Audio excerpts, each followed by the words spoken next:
Welcome to our live stream of high school sports. Please note that this broadcast is produced by an independent team of sports enthusiasts, and the views, opinions, and commentary expressed are solely those of the commentators and not representative of the schools, teams, or athletes featured. While we strive for accuracy, occasional errors or misstatements may occur. This stream is intended for entertainment and educational purposes only. Thank you for joining us and enjoy the show.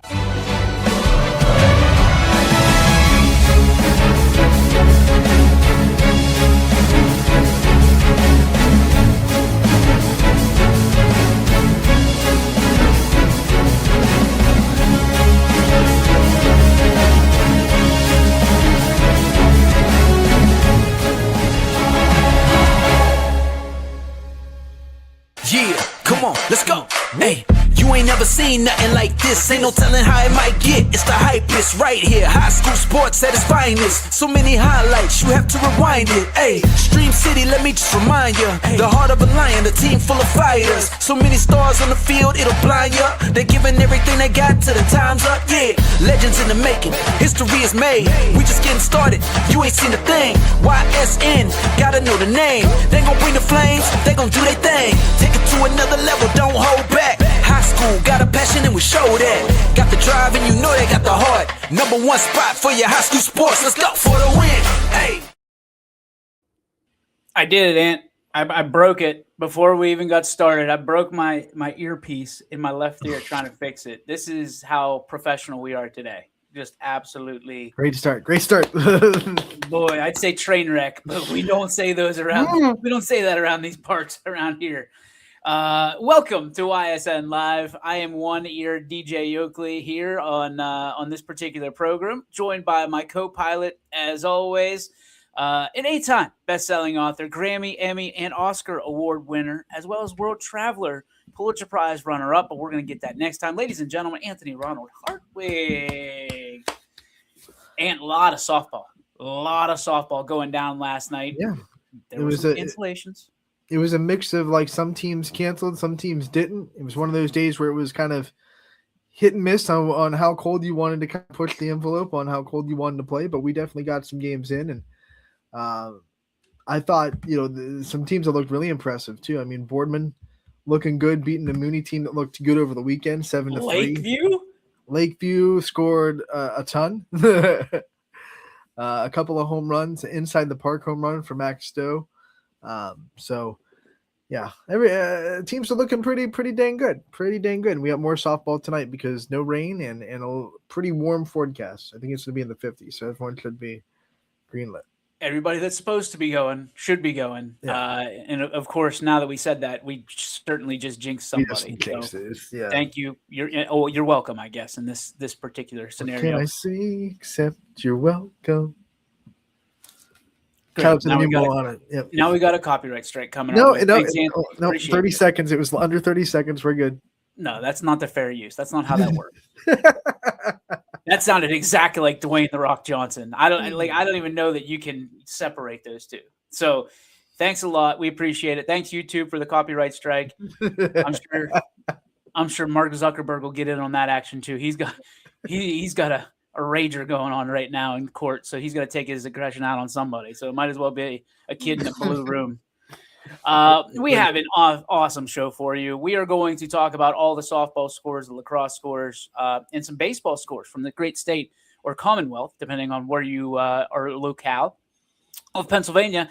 But first, we have a gentleman on our show that we think the world of him. He has been a longtime friend of me personally. Anthony, I know he's known you for a long time as well. He is the best softball coach you can ever ask for, the best tax man you can ever ask for, but certainly one of the worst fantasy football players known to man. Ladies and gentlemen, the skipper of the South Range softball team, Jeff Spanky DeRose. Coach, how are you? Good. I'm wondering should I put my Uncle Sam hat on? I can go get it real quick.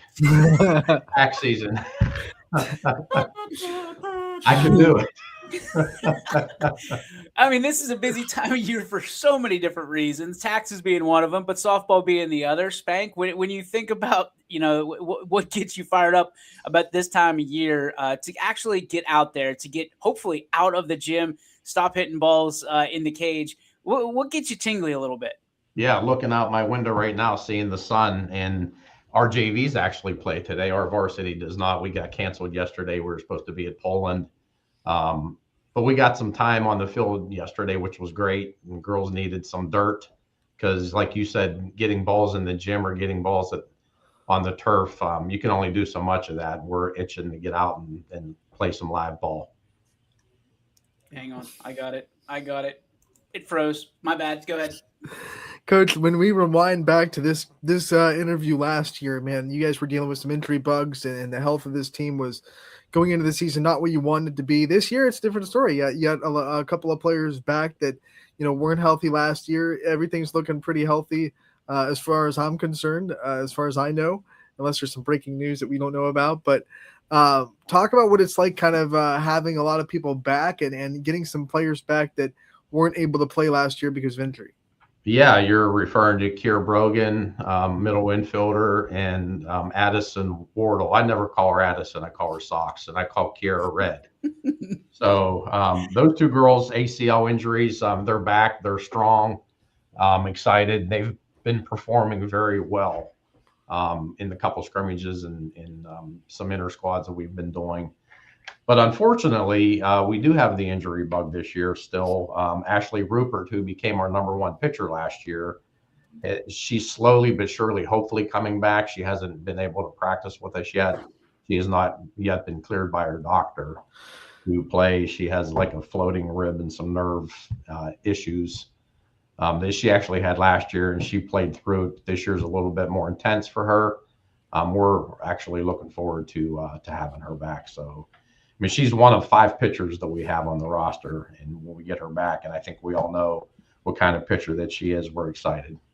I was just going to say Rupert was a dog last year. She stepped up in situations that you weren't sure that you were going to have someone step up. But when you have someone like that, a veteran that is on the bench right now, does it serve as like an opportunity to have a player coach on the field? I mean, obviously Kiera and Addie went through it last year, but having Ashley on that bench and knowing what she's going through and some of the players knowing what she's going through, does it help you with kind of communicating to the girls? Yeah, she's quiet, but she does participate and help out with the practices. In fact, whenever she can and she feels better, she actually does participate in practice. But honestly, it's very, very limited when she does it. But yeah, I mean, she's at every practice, and she does help out, and she does give suggestions. And I saw her pitching the other day, just a few pitches with Katie Dance, which is great. I know she's itching to come back. Fingers crossed that we have her for Myrtle, at least part-time, and we'll see what's going on from there. But, not having Ashley available kind of opens up your eyes on what you do have available on the mound. And like I said, we have 4 pitchers that I think I feel I can put any one of those 4 on the mound and we'd succeed. So that's a good thing. The other thing that you have, Coach, is a tremendous senior class. I mean, the leadership on this team is, top by none. Talk about what they're going to mean to this team this year and how much you're going to rely on that senior leadership to bring you success. Yeah, I mean, you look at our lineup in the scrimmages, 8 of the 9 positions, actually 7 of the 9 positions are seniors. They hit the ball. I mean, just incredibly. They're very incredible at the plate. But aside the seniors, the 2 that aren't seniors also hit the ball. And when we had our scrimmage the other day, we actually went down to 4-0 in the first inning against Beaver, Pennsylvania, and we responded in the bottom of the first with 7. So the umpire just replied. He goes, "Holy cow, can you guys hit?" So it's wonderful to be there. Like when Anna A comes up, she even said to me yesterday at practice, she goes, "Why do you back up when I'm up?" I go, "Well, what do you think?" She drives the ball. Everybody, like I go all the way down from 1 to 9. We're pretty powerful at the plate. I'm really looking forward to getting out there and seeing, how many runs we can put up, hopefully. And I think our pitching will keep us in games as well. So I think I'm very excited about this year. Well, that's the interesting. I mean, we've been watching you for the last 8 years on YSN, and you sit there and you think, okay, South Range pitching, defense. Mm-hmm. It has been a minute, if ever, that you've had a lineup that is murderer's row, essentially, that, you can take some of that pressure off of the pitcher and out of the circle. Would you agree with that?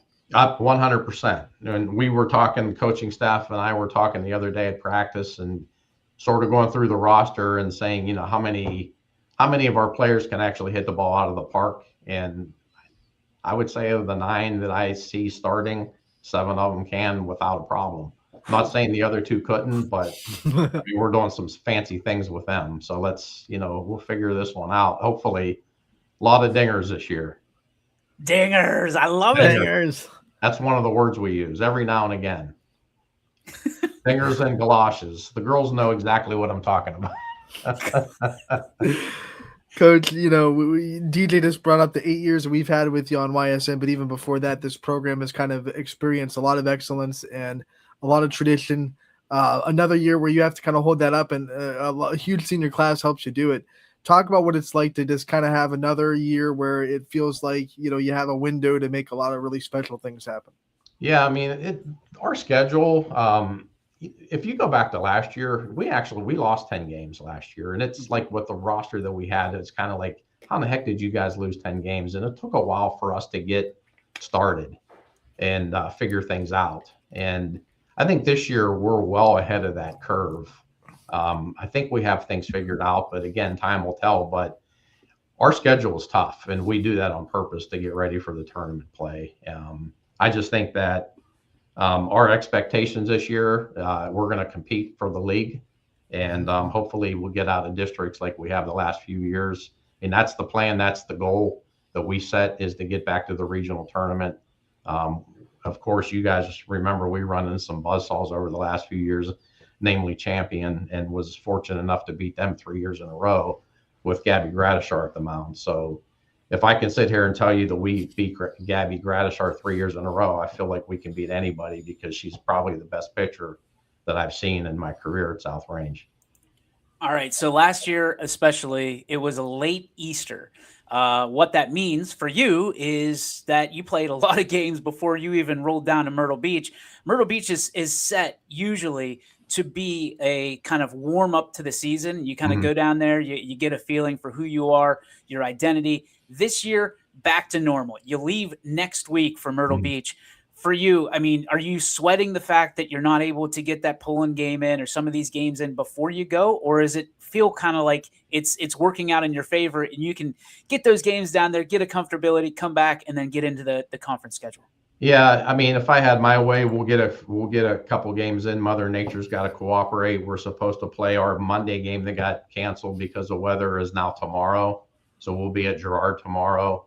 And then next week, I believe we have Lakeview, and I can't remember who else we have. But if we can get our Thursday game in and Monday and Tuesday next week in, we'll have 3 games under our belt before we get to Myrtle. So it's not the first time we're actually competing for a win, a real win as opposed to a scrimmage.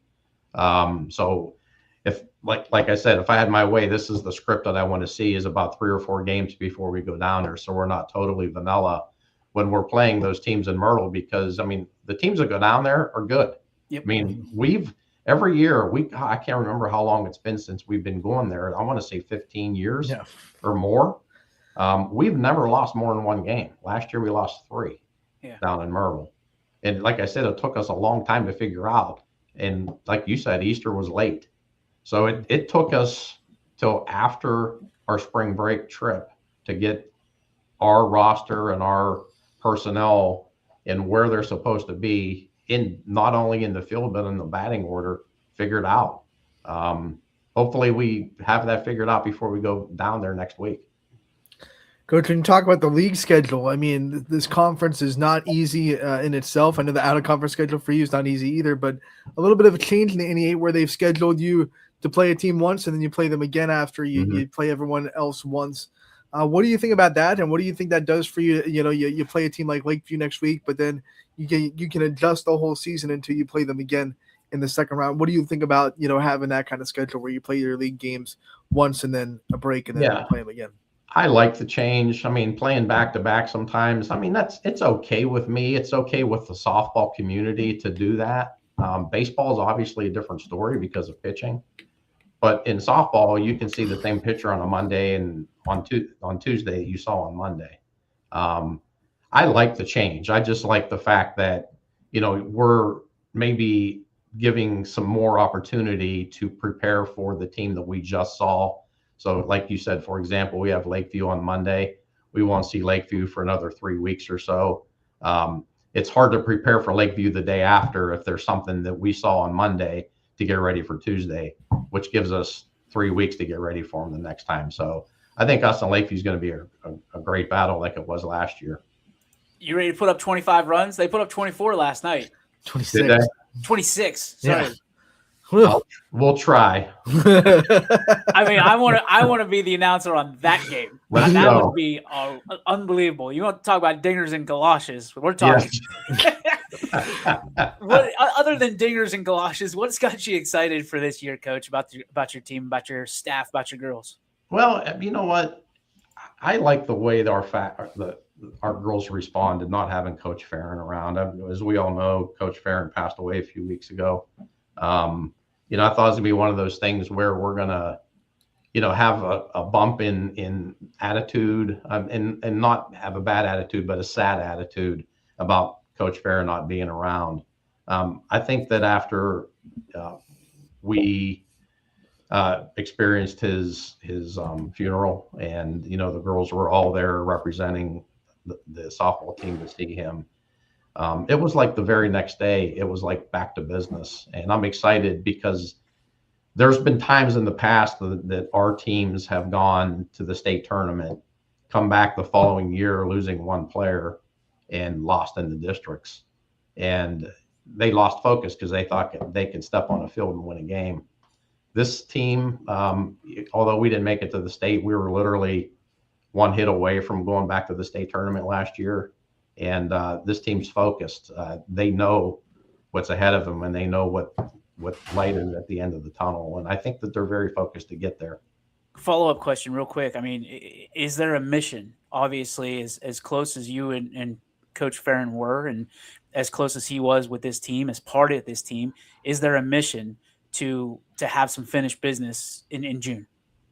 Yeah, I mean, the mission, we're dedicating the season to him. I mean, that's we said that right out of the gate. Coach Starkey, she's got some things up her sleeve. We're going to have daily rewards for games. We're going to pass around a chain that has the DF or his bald head on there. I don't know which one, but it's going to be this season right from the very beginning, and we dedicated it to Don Farron. He deserves it. He was a very huge part of this organization and this softball team over, you know, I've been here 20 years. This is my 20th year. Donnie and I coached together for, I think, 17 of those 20. And it's going to be different without him. But like I said, the season is his this year, and we're going to do our best to do it for him. I thought it was really cool that you're going to have the stickers on the helmet too. Yeah, we have stickers. So it's literally going to be his. He's going to be there with you every time you hit a dinger.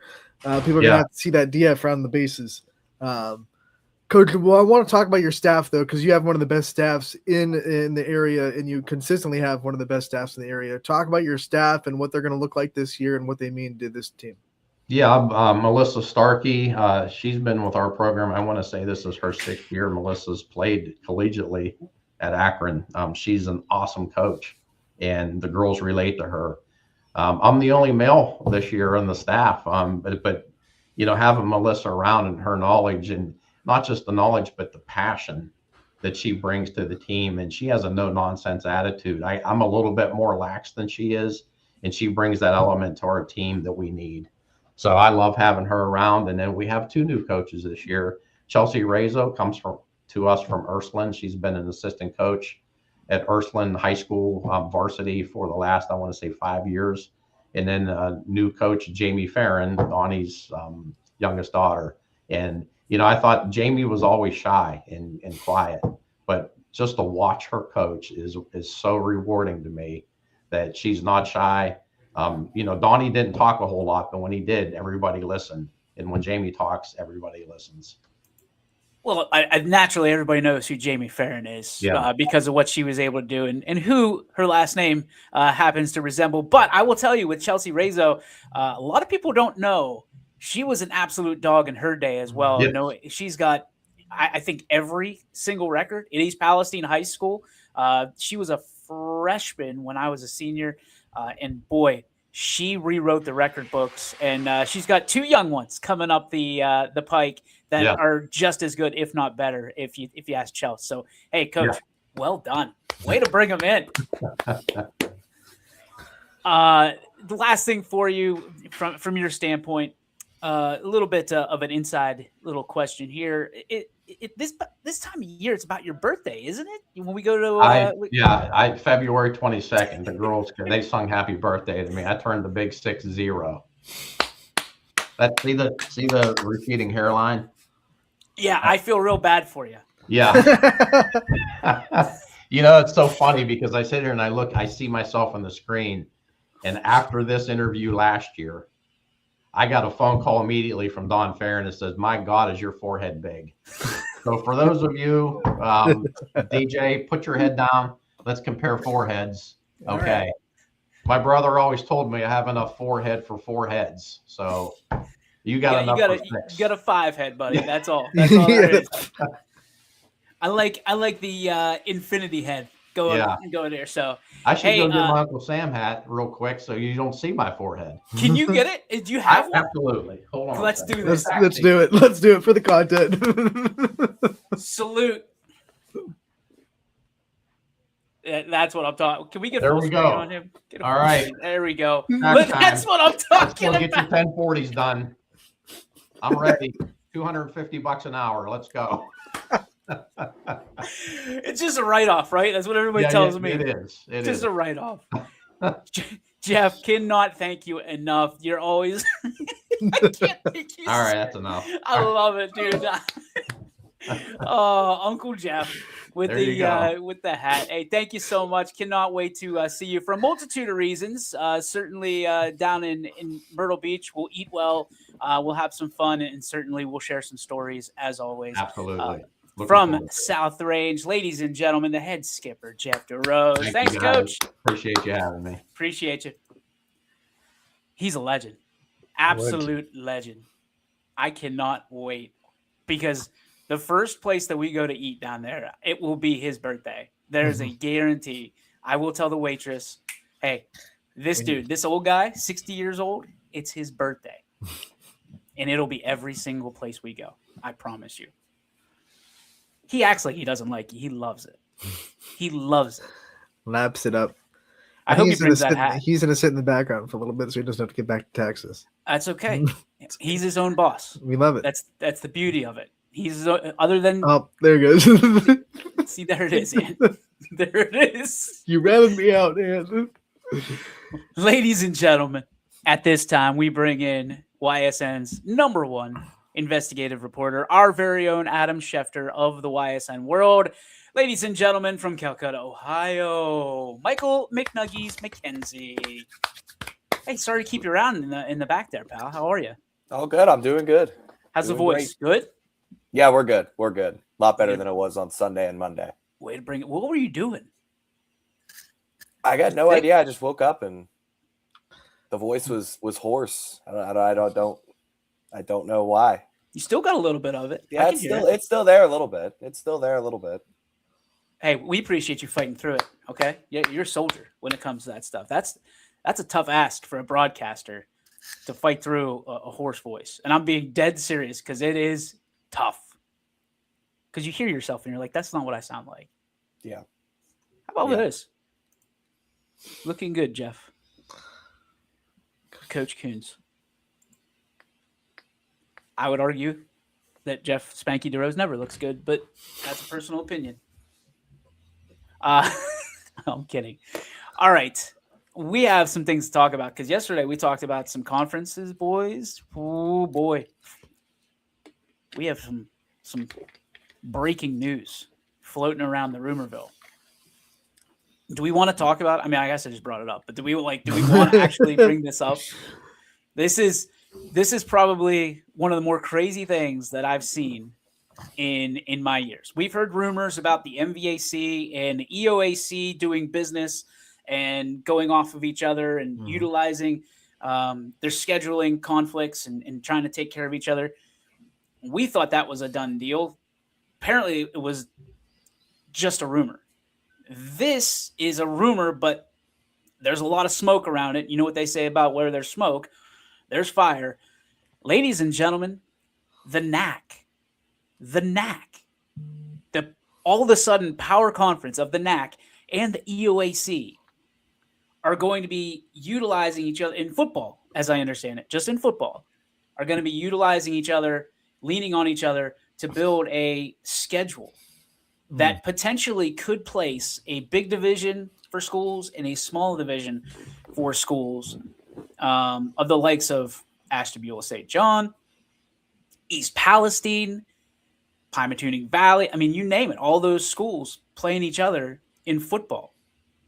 The big thing that I'm still hearing and placing is it potentially could mean that there's no East Palestine versus Columbiana in a conference game that particular year, which would be.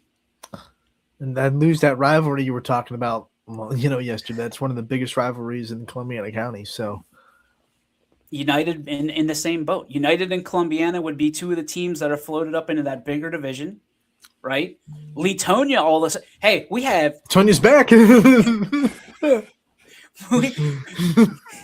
have Nick Safara on, and everybody claims that he's a madman and he's crazy. Everybody outside of Leetonia believed in Nick Safara, and then all of a sudden Leetonia is playing Lisbon, Palestine, Southern, like they never left. And this is 2027, so I don't want anybody. 2026 is already pretty much locked. I mean, outside of a few different schools that have they got some work cut out for them. I mean, there's one school that has, I think, 6 vacancies in their football schedule, which, boy, I don't know how you manage that, but I'm sure they'll figure it out. I mean, they're a pretty big school. But you look at 26, the conference championships are going to be some of the last conference championships ever in some of these conferences. And I think we're taking steps towards the EOAC and potentially, I guess, the NAC we thought was going to be MVAC and the EOAC, and now it's the NAC and the EOAC. It was kind of like who sat down at the table first. But the one thing that we talked about it yesterday, Crestview's kind of out in the lurch here. I mean, I looked at this every direction, upside down, inside. Like, Crestview is, if this actually happens, boy, the Rebels are in a tough position, a very, very tough position, because then you're essentially independent. There's nowhere to go. And again, take this for what it's worth, McNuggies. The rumor mill says that the EOAC wants nothing to do with Crestview. Mm-hmm. So that's a tough break. That is a very, very tough break. And if you're Crestview, scheduling independence isn't easy when you're surrounded by small schools. You're going to have to play up and, playing teams in Ashtabula County and Stark County, essentially what Louisville did and is doing. It's going to be tough. So, your first impression of the NAC and the EOAC kind of in the football realm, there it is, Anthony, joining forces and leaning on each other. I think that merging conferences like that, at least, smaller conferences, I think that's going to be something we see a little more commonly, not just in this area, but around the state maybe, because we started to see it a little bit in Division I college football. Some power conferences or some mid-major conferences are starting to get partnerships with each other. Okay, we're going to come together and help round out the majority of this schedule, and you can go find a game or two otherwise and make it easier for your non-conference scheduling where, you got to go out there and sell to other teams and other programs that you're going to play for a game or two. I think that's a smart move to get scheduling partnerships with conferences, especially conferences that you feel like the competition level is there's not much of a difference. So I think that's something we're going to see maybe a little more commonly. Again, not in the area, but maybe around the state. I also think it's a smart move, especially for those two conferences. And this was one of those things that people were talking about. Sean Elwood alluding to Crestview to the NE8, and then the NE8 comes out, and they had multiple teams reach out and say, we want to fill the vacancies. And basically, Rob Conklin sends out a memo that says, everybody voted. We're good right now. We're doing what's best for the conference. We don't need to bring in anybody at this point.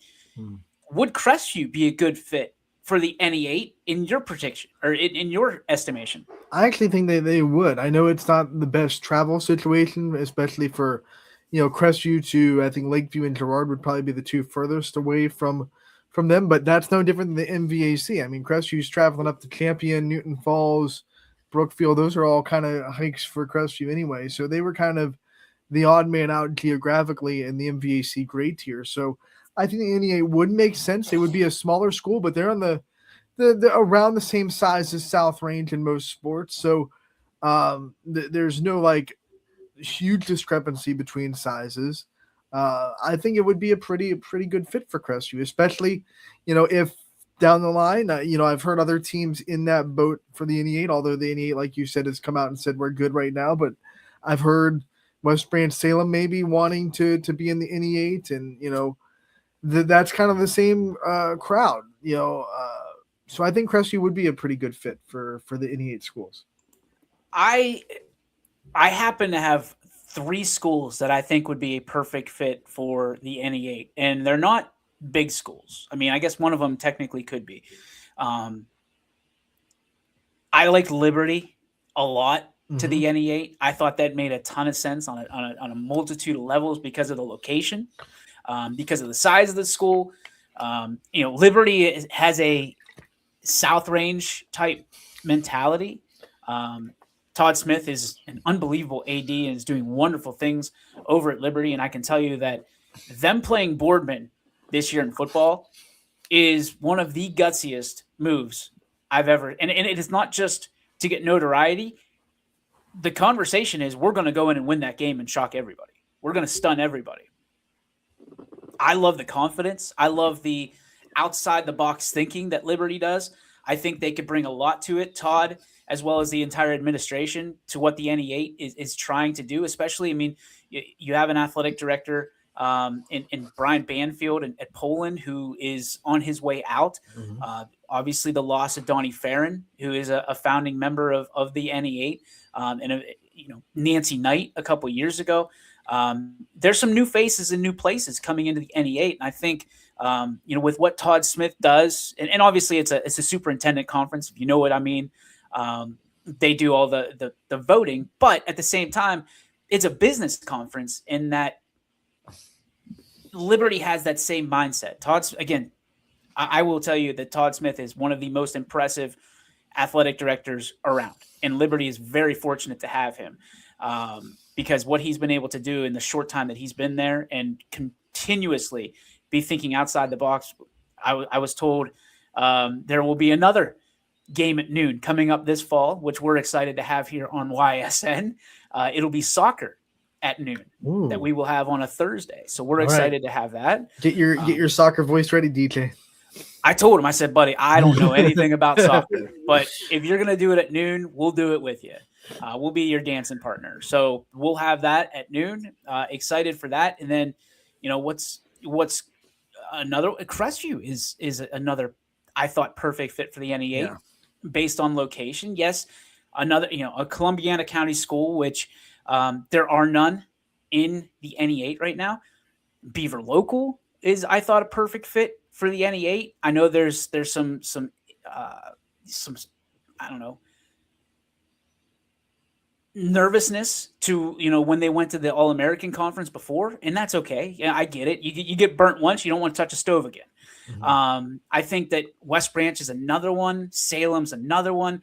I mean, it's one of those things that would be very, very, very, very neat to see, but you don't also want to have your conference turn into a 16-team conference. Right.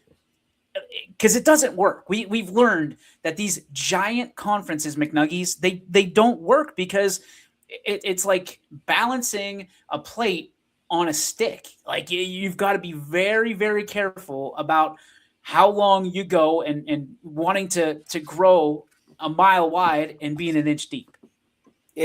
Sometimes when you get conferences that big, I feel like it almost turns into two different conferences. I mean, obviously there are divisions and that's a part of conferences, but you get so big, it's almost like Conference A, Conference B in the same supposed NE8. Like if we're just using NE8 for example here, because that's what we're talking about, you get NE8A, NE8B, and I just don't think that's good business.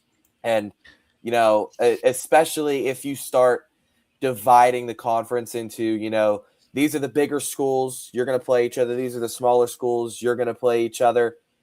I get that logistically it may make sense, and you get the comfortability of being in a conference, but I think that it just doesn't work. I don't think it works. I'm actually a bit nervous for Crestview right now because in Crestview, Casey Bogert is an excellent athletic director as well. They've got great administration over there, but I think it's incredibly important if you are in Crestview, knowing what the future is of where you're going to play, who you're going to play, because right now you're just out there and you can probably put together a nice independent schedule. There's no doubt about it.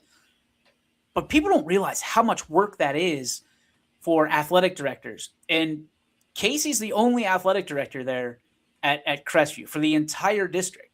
So you're putting together 7th grade, 8th grade, freshman, JV, varsity schedules for every single sport seemingly. And then you're adding more sports. You're looking to add more sports. Oh, by the way, you're getting a brand new school on top of everything. So I think that, Crestview is in need, and I don't want to use desperation because I don't, use that term lightly. They need to get into a conference. Just from a stability standpoint, I think that it's very interesting that this is within 10 years, twice that conferences have left Crestview by themselves. And it's not funny. It's actually unfortunate, like very unfortunate, because it's one of those things that I thought Crestview did a nice job in the MVAC. They didn't, obviously they didn't win it every year. Like, most teams or most conferences run away. We talked about it yesterday, run away from teams like that. Louisville being the prime example. But like, what are we talking about? Like they're by themselves because why? Just because they are the only team in Columbiana County? Like that's one of the things I would like to know. I'd love to be a fly on the wall in those meetings and go, you know what? We're going to go that way. And just nobody told Crestview. Like, it doesn't make any sense. And Crestview has to, and EOAC was a natural fit because of location.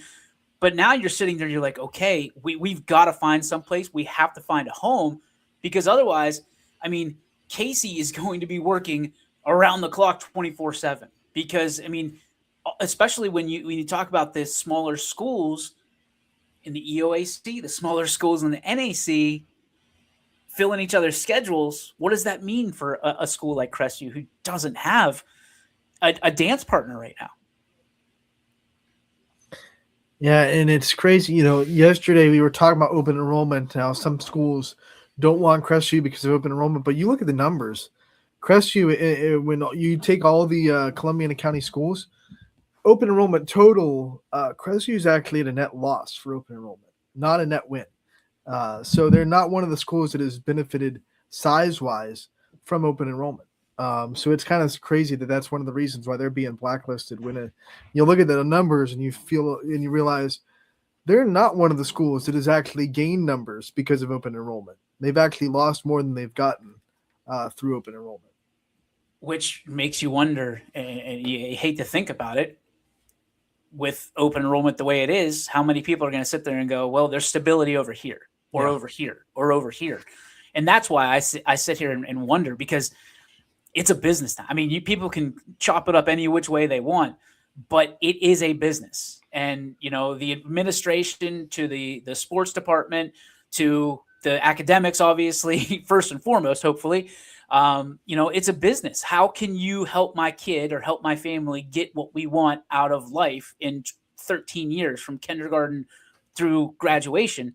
And it's a competition, and it's a capitalism. It's capitalistic society that we're living in here in in an academic development stage. And it's crazy because now you add the sports and athletic stuff onto it, and schools are like, oh my gosh, like, isn't it enough we have 5-star schools? No, we can't win the league, so we're getting kicked. It's the whole thing. It's a lot, and it adds to the stressors of what's going on. And I would never advocate for no open enrollment, because I think everybody should have a choice. I've always believed that. I think everybody should have a choice where they want to go, where they feel comfortable, where they feel most at home. Not where the games are won and lost, but where you're in the best atmosphere to learn and develop as a human being. But man, all it takes is Ohio going, yep, we're going to turn off the faucets, and then what happens? Can you imagine the chaos that would ensue if they turned off open enrollment? Can you imagine? It'd be like the Mighty Ducks. Adam Banks is on the Ducks. Everyone has to go back to their home school. I don't know if a lot of people realize like how many athletes we talk about actually aren't, even if it's back when they started like in kindergarten or first grade, like how many people aren't in their actual home school. Like the power would shift massively if we just said everyone go back to your home school where you live in the district. We're going back to 2003. We're turning back the hands of time. Ooh, it would look a lot different. It would be interesting. I mean, again, not advocating, but like, no. I think about it and I go, wow, what would teams look like? What would state Ironton? I mean, we get this argument a lot. We've muted people because we get in our private messages, parochial versus public. That anytime would ramp back up because a lot of people would just be like, well, I can't open enroll. I'll just go to this private school. Right. And then what do you do? Mm-hmm. And then it is an argument, because they would be quote unquote recruiting, so there is a lot to this. And again, I think what's interesting is the last time that Crestview went through this, and we're not picking on Crestview, hopefully not. They don't see it, but the last time Crestview went through this, they had a dancing partner with South Range. They both got eliminated from the ITCL when the EOAC and the MVAC was born. Neither one was invited to the party at first, right? South Range was independent for 2 years, 3 years. It all blurs together. Then they joined the NE8 as a founding member. Crestview goes to the MVAC, which I thought was a good move. The MVAC is now a one-tier conference beginning 2 years, right? Or is that immediate? I think Leetonia is the only one that's immediate going to the NAC. And right. there was a to-do about that. But I think there's everything still one more year of the MVAC. In 27, yeah. Okay. So Crestview kind of looking at things from, the bird's eye view here. Is there an option to just stay independent? I mean, is there something I'm overlooking, and this is a good thing for them, or is it as I fear? Is this? Hey, we got to find a conference quick. Well, staying independent would be hard. It would definitely ramp up the work, but it probably would be in the grand scheme of things when you're talking about wins and losses and how far a team can go.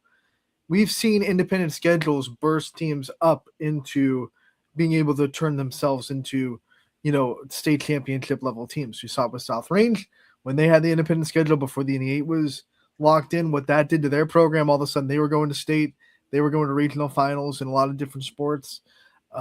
We've seen things kind of Louisville independent. All of a sudden they're winning state championships. They're going to regional finals. Independent schedules can give you a little bit of boost in just that being ready for the postseason. But it is a lot harder on athletic directors. Obviously, there's a trade-off too. To that being said, I don't think you want to be stuck in independent. You want to be able to have a game plan. But if you have to be independent for a year or two before you're figuring it out, wouldn't be the worst thing in the world, probably, as far as when you're talking about building programs.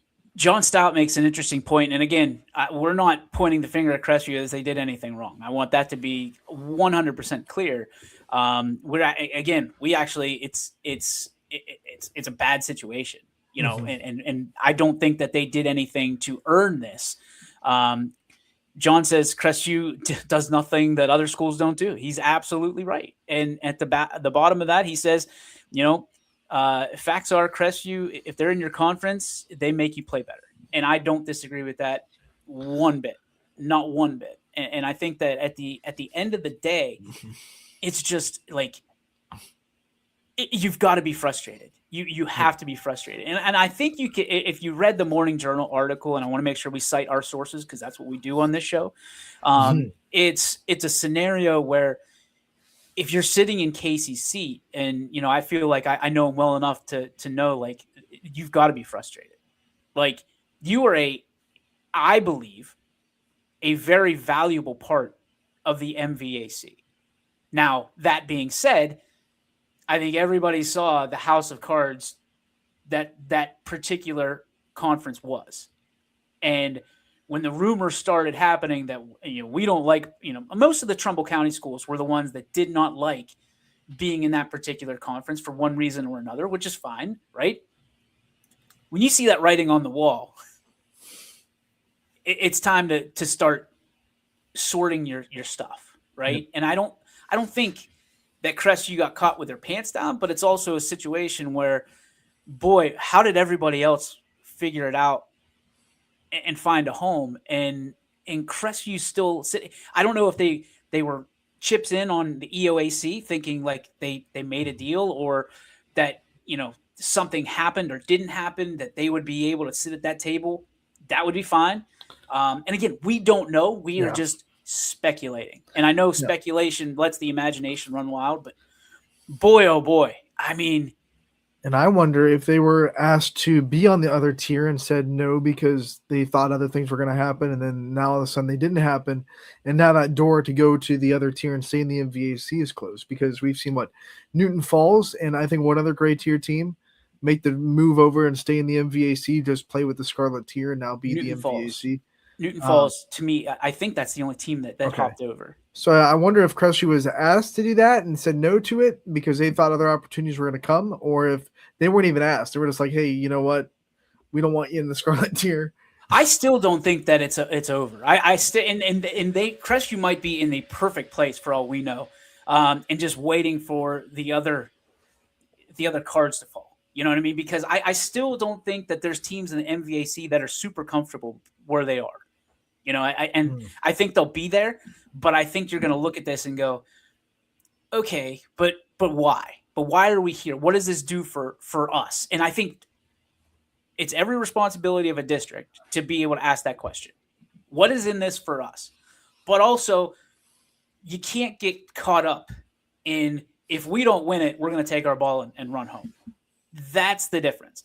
You can ask what's in it for us without saying, if we don't win it, we're out. See you later. McNuggies, final thoughts on this? I really do think that Crestview, they got put in a really bad spot. But I think there can be benefits to the independent schedule in the short term. You know, 1 or 2 years, you fill your schedule with some teams from different conferences. You know, pick a couple from the NAA, pick a couple from the MVAC that you were already playing. Pick some from the Buckeye Ed. I know they're playing Beaver Local in football this coming season. That had been determined before Crestview was kind of left in the dark there by the MVAC. But play some other Columbiana County teams, play some teams from Trumbull and Ashtabula County, and show these schools, you know, we're a competitive athletic program, and not just football, but boys and girls basketball, baseball, softball. Show that you can be a competitive program in a lot of different spots and that you can bring value to a conference. And I think in 2 years, if they can get some cooperation from a few schools and a few different conferences, pluck from here, pluck from there to fill your schedule. You show the value that your athletic programs have to offer, that maybe in a couple years an opportunity presents itself if it doesn't present itself by the next athletic calendar. Anthony, final thoughts. Yeah, I think what Mike said is right. And I said it earlier. I think, independent schedule would be hard. Obviously, it'd be a lot of work, but I think we've seen the proof in the pudding that it can really boost a lot of programs. And Crestview has a couple of programs that would love, I think, an independent schedule to kind of get them to that next step of, okay, where we've been in the regionals knocking on the door for a while, but if we kind of don't have to adhere ourselves to playing teams in our conference, we can just go and schedule whoever we want. Maybe that would make us knock the doors down in the regionals and get to state. I'm thinking volleyball in particular. I think volleyball would love to just be like, hey, go schedule the teams you want to schedule for 22 games, and let's get ready for tournament time. And then when tournament time hits, let's see if you can break into to the regional finals and get into state. Yeah, I mean it's all going to be interesting. Hey, best of luck to everybody involved. We hope everybody wins. Latest time for the Joe Dickey Electric What's Your Spark, presented by Joe Dickey Electric. They are everything electrical, and just like YSN. You all right, Ian? Yep. All right. Took a big sigh there. I want to make sure that No. Okay. Just like YSN, they're available to you 24/7, 365 on the web at DickeyElectric.com.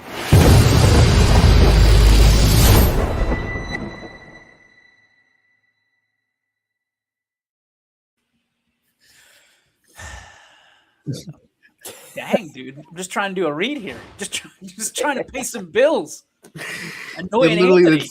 It just naturally happened when I leaned forward in the chair. It was like one of those things. I wonder if you mentioned the spark, if Anthony had something he was very passionate about. I thought he was going to get something off his chest right in the middle of a read. I'm sitting there, I'm like, dude, all right. I'm trying to get through it. Don't even play the video. Jeez Louise. I took your toy away from you. It is the Joe Dickey Electric Spark, presented by Joe Dickey Electric. McNuggies, what do you got? Yesterday I mentioned that the scheduling of the opening games for the MLB was a little bit off. I'm going to go back to the MLB well here. The amount of games that are being exclusively provided by streaming services it's a disservice to baseball fans. I get that a lot of people have Netflix for the opening game tonight, but some people don't. They don't have access to that game, so they're going to miss the technical opening game of the MLB season. There's a number of games that are going to be exclusively on Peacock. Like Sunday Night Baseball isn't going to be on NBC's national network every week. Some of them are going to be exclusively on Peacock. There are Friday games that are on Apple TV Plus, and I know the Pirates have been involved in that a lot over the past few years. The amount of games that are being exclusively provided on streaming services is a disservice, I believe, to MLB fans, and another way that Rob Manfred and the executive offices of the MLB have continued to send the sport on a downward trajectory. And it's just a number of issues that are going to come up next season when the inevitable lockout happens. Just to bounce on that, I think there are some teams, Mike, that lost their TV channel entirely. So their whole season is going to be basically streaming. That's all you get. We're here for you. We're here. Come on. I agree with you, Mike. Ladies and gentlemen, the official streaming partner of the Las Vegas Athletics, YSN. Can you imagine? Let's do it. I am hey, we're ticket holders for the Guards and for the Pirates now. So, hey, we're throwing our hat in the ring. Bob Nutting wants to be cheap. We can be too. We can be too. Ant, what do you got? Sidney Watts threw the first no-hitter for Georgia Tech since 2021 last night. So that was great to see. Shiva just really pitched so well. And congratulations, Sid. We're proud of you. Nice job, Sydney. Nice job, McNuggies, on that. I'm going to kind of hop on that train a little bit. I think that the MLB has something that nobody else has, and that is the ability to have an opening day and celebrate a national holiday right in the middle of the day. 1 p.m., every team should be playing, maybe 1 o'clock and a 4 o'clock slate on opening day. McNuggies, I'm with you. Even though I'm excited, baseball comes back tonight. Opening day is something that not everybody can do. And in fact, no other sports organization can do it the way. Stop opening up in Japan. Stop opening up, on Netflix. As a streaming guy, I can watch all of them because I have all of them because I need to have all of them. But I will tell you, there's something about opening day in baseball in America as America's favorite pastime. Probably not America's present favorite sport, but certainly America's favorite pastime. And I think for one day a year at least, we can all feel optimistic, eternally optimistic about our baseball teams. And Dave Portnoy said it earlier, and I'm going to borrow his quote. Rob Manfred and the MLB could screw up making a ham sandwich. And it is like they're doing it like intentionally. There has to be intent. And at this point, they're just trying to screw this up and trying to be different because they can. It's not like it's a great marquee game, San Francisco and New York. There's not a whole lot of history there. It's just one side of the country and the other. And that's the excuse me. That's the only reason that it's there. I think Pittsburgh, New York is a much more relatable game tomorrow at 1:15. So I'm happy, McNuggies, to your point that they're on that slate of games, because I think yesterday you said they could have been kicked to Friday if they didn't have Paul Skeens. So, I mean, you look at some of the games that are on Friday. It's like the Marlins and the Rockies and the Nationals and teams that are probably going to lose 100 games. well, I mean, I don't want to jump to any conclusions because we've been there not too long ago. Oh yeah, listen. Last And that was my point. The Pirates have lost 100 games how many times in the last decade? Since Not this year. the last time they made the playoff. Not this year. We got the Oh 100. yeah. We got Skeens and Bubba Chandler, and we got Jones coming back at some point, we hope. And who's the other dude? Long blonde-haired dude. I mean, Pirates are going to have a new guy every day, it feels like. They have so much in the minor league system. I'm excited for it. I heard today the Guards aren't going to make the playoffs. That's a bummer. That's a bummer. But I will say it again. Cleveland Guardian fans are spoiled beyond belief. Beyond belief. I was going to say they're kind of like the Brewers. It's you look at their roster every year going into the season, and it's like, this team ain't winning. This team isn't going to have a winning record. All of a sudden, they win upwards of 90 games. Hey, Sean I don't know Owen, how you're they fired. do it. You're fired. Turn in your stuff. You're done.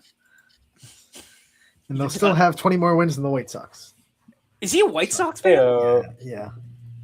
Gosh. Sean's a White Sox fan. Well, Hey, listen, they might not lose 100 games this year. why are they going to Let's bring not back get Craig crazy. Thomas? Like, Here we go. It's going to be something about Ozzie Guillen and when's the last time the Pirates won the championship. It's coming. It's coming. Oh, speaking of wild card team this year, and then sell it off. I think. Hey, we're gonna be Central champs. That's what I'm calling. think We they're might gonna be win. better than the Cubs. I do. Whoa. I do. I think they got a shot, but that the Chicago scares me this year. Pittsburgh in a 7-game series is dangerous. Oh, I'd argue they're the most dangerous team outside of the Dodgers. NLCS, Pirates, Dodgers, it's got a good ring to it. Just saying. As long as we don't run into Madison Bumgarner or who was the other dude? Jake Arrieta? He who shall not be named. Dude, Bumgard. so bad. He By the who way- shall not be Chavez. named. Colin Resitar signing his letter of intent tomorrow. I will be there live. Excited to be there.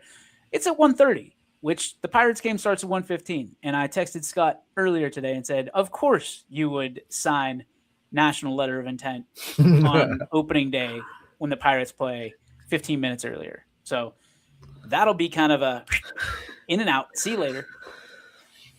But they might have light refreshments. I'm hoping. I hope Hammerton had baked cookies or something, and then we'll have light refreshments. We all go home happy. Nobody goes home hungry. And guess what? On Friday, we play baseball. Yes. Yes. And I will have I listen, I'm a little bit spoiled. I have the marquee game on Friday. I'll say it. Cardinal Mooney versus Canfield. Bob Seen Park. Field 1. Field one. I got it. McNuggies, I know you're jelly. It's all Perks of right. being the boss. Hey, you know Perks what? I of get being one. the boss. Yep. I get a truck, and I get Cardinal Mooney baseball versus Canfield baseball day one, and it'll probably be stolen from me at some point because it's probably gonna. I didn't want to say this to Spanky.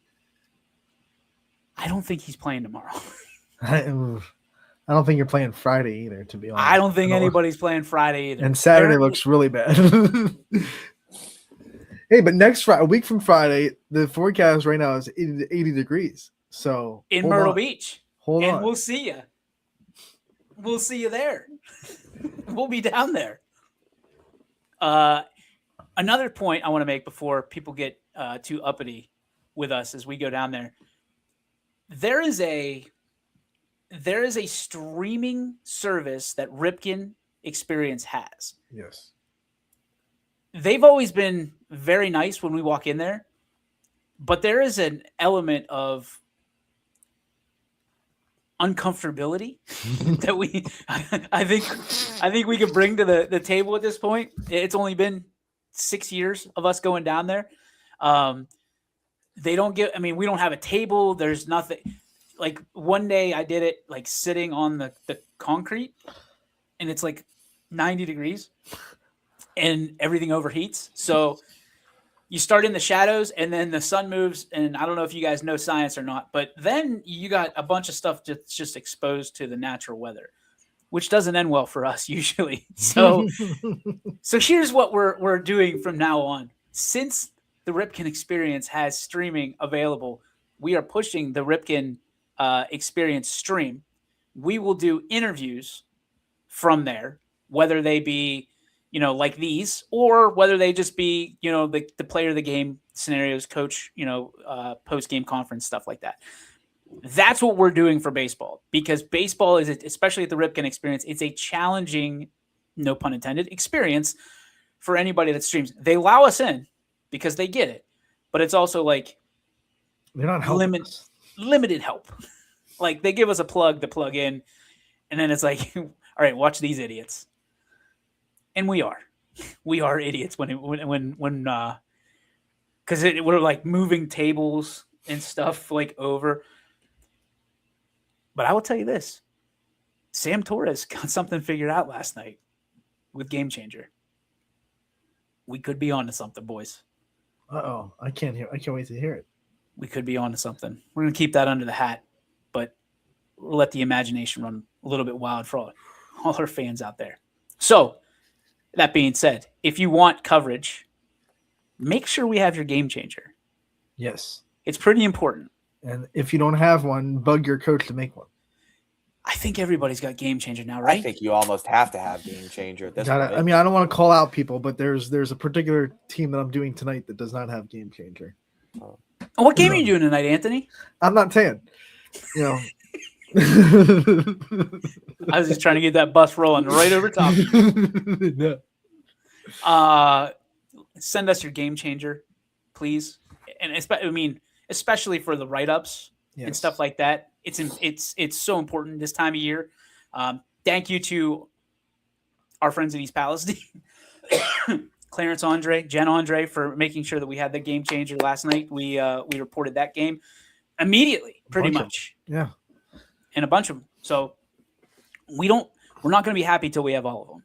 Let's just face it. We want all of them.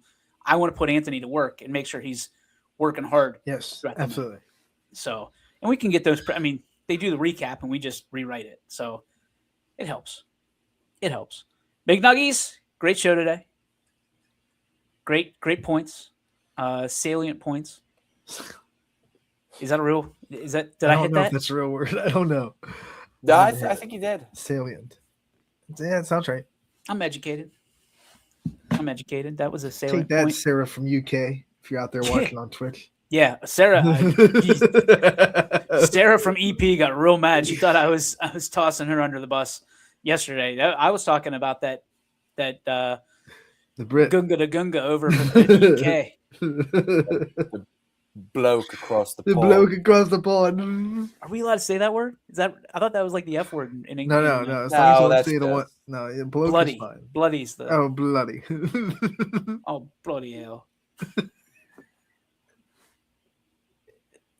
I think, listen, Canadian comedy, funny, real funny. Had this conversation with a guy the other day.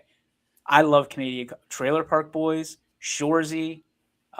What's the other one? That's a spinoff of Shoresy, or it was the original. Shoresy was a spinoff of something, Yeah. but I can't remember what it was. Was it I am not Lev well Kenny? versed in comedy Lev Kenny? world, so I can't. help you out there. Letterkenny. Letterkenny? So I knew Letterkenny. I was right there. That one, big fan of Canadian comedy. English, British comedy, like I can watch Austin Powers once and I'm good. All right, So I'm guessing you're not a fan of the UK Office with what's no, his face? it sucks. It's Uh, absolutely terrible. And if I you actually tell haven't me even watched a minute of it. I've Monty never watched Python the UK. is- Monty Python's one of them's hilarious. The rest of no, it's they're terrible. not. They're absolutely garbage. Like The Holy Grail is hilarious. Everything else is bad. I sat there and watched it like I would watch. No, it's just Yeah, it's- stupid. It's funny. No. What does British comedy, and this is for Sarah in the UK. It stinks. It Yeah. stinks. Stinks. We got freedoms over here that like no other, and I will say we also have comedy like no other, and we'll take the 51st state too, and we'll take their comedy. We're not coming back to you. You had your chance. You blew it. You blew it. The only type of British comedy is funny is when Americans are making fun of the British. Bingo. Nailed it. Nailed it. Boston Tea Party. That was hilarious. Oh, that was great. That's great. That was awesome. Watching the WBC and watching Great Britain go down. That was pretty funny too. Jazz Chisholm. Get out of here. Yes. That is going to do it for our show. We've offended a minute. We've offended enough people today. Hopefully we didn't offend you. Hopefully We'll be you had a back at smile it on your face. tomorrow. Maybe we made you think. We will be better tomorrow, Nuggies. We will be better tomorrow. And I hope, guys, that that you sleep on it and know that we're probably not calling any games after today for a few days till Saturday, till we do the All-Star game, which of course will be at Canfield High School. Everything starts at 5:00. $10 to get in. $5 for kids and students. I don't know what else. Slam dunk. Hey, slam dunkers, we need you. We need you. We had a couple drop off. Don't like that. Don't like that. I mean, Nuggies, you in the slam dunk contest? We'll put a trampoline out there. Make the hoop 7 feet. Maybe I'll do it. You can dunk on 7? Maybe. What kind of dunk would you do? What if we put you in the cheeseburger costume and put a trampoline out there? Would you try it? Maybe. I actually might try that one. To give me the trampoline, yeah. Oh, we'll get a trampoline. I'll steal it out of my neighbor's yard. You have if I insurance, to. right? I'll do the one where you like nosedive right, then you go not just the ball but the whole body goes through. The I don't know if that'll work in the hamburger costume. It'd be like Pooh Bear. You can't get it just gets stuck up there. Oh, And bother. that does it for the game. We have a stuck cheeseburger, human being.